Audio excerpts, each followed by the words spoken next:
Hi, I'm Julia, the wine. And I'm Samora, the rum. And we're back again with another adventure in Kilkenny, Ireland. Our first impressions were of Kilkenny, where that was a religious, quaint town with curious names like Sweeney Todd's Barber.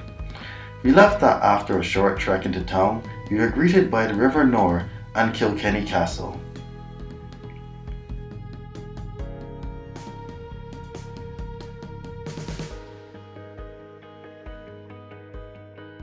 This is a tribute to the great sport of hurling.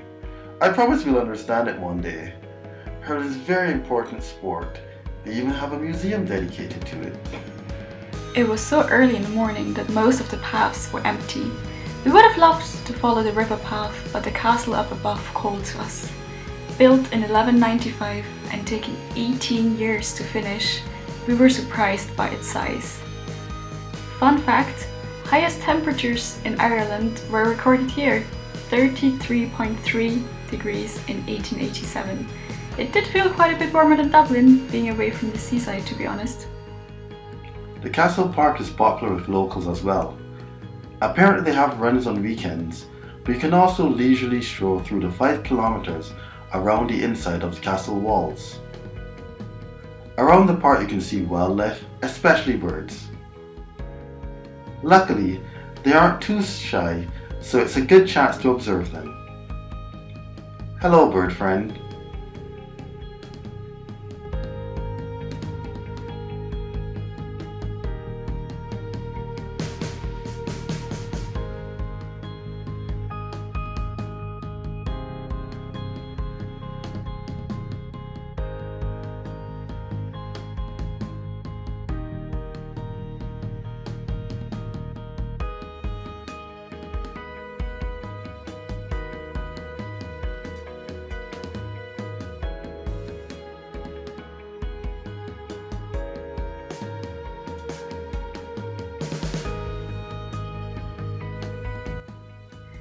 About halfway through, we stumbled upon some benches and took a break for breakfast.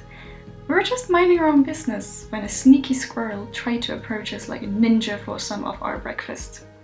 Squirrel watching was the obvious result, but we persisted with not feeding it, even though it was looking at us with sad, inquisitive eyes.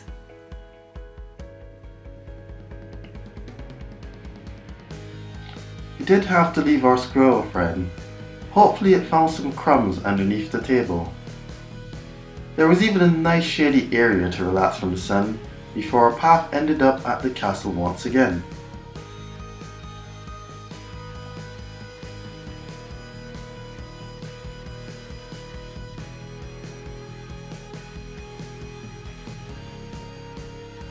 We got a closer look at the majestic structure. The sun had fully risen and we peered out to see the view that the inhabitants of the castle probably saw every morning. The path led us back to civilization and lots of other tourists who were relaxing in the castle's rose gardens. Next we were off to the town centre. What happened to the audio in this clip? I think a cat ate our audio.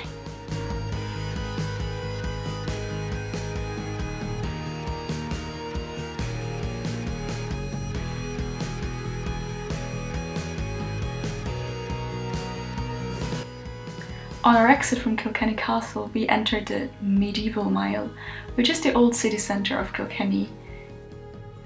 Museums and historical sites line the streets, like the Medieval Mile Museum and Smithwicks Brewery.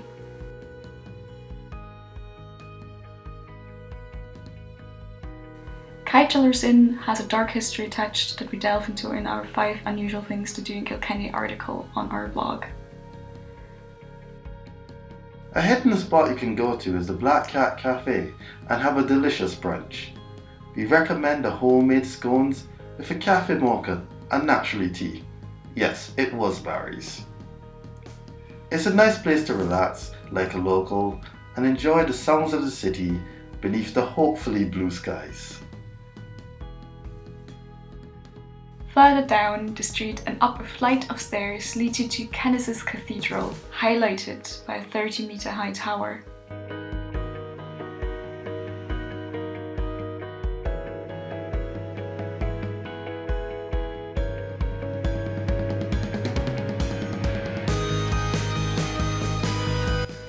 It must have been quite a spectacular view, even more amazing for past visitors seeing the city grow. Unfortunately, the queue was a bit too long for us to stick around.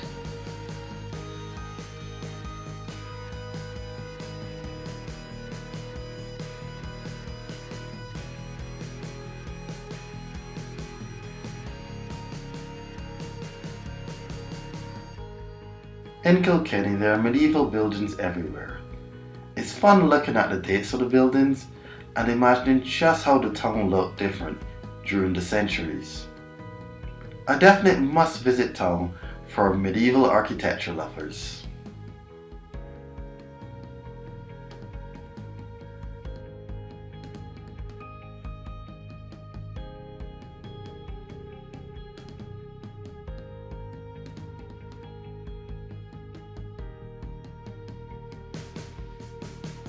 The hole in the wall was definitely a highlight of the trip. The tavern is located in the centuries-old home of a rich merchant. Time quickly passed as we sat at the bar and exchanged lively stories with locals and visitors who popped in for a mid-afternoon pint.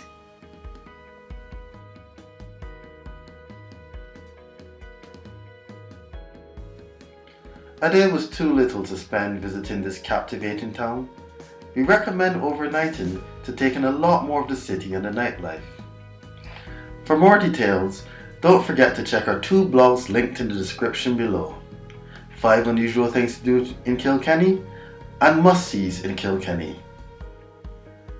Subscribe to see more of our adventures about being expats and living in Ireland, Austria and Barbados. See you next time! Bis später!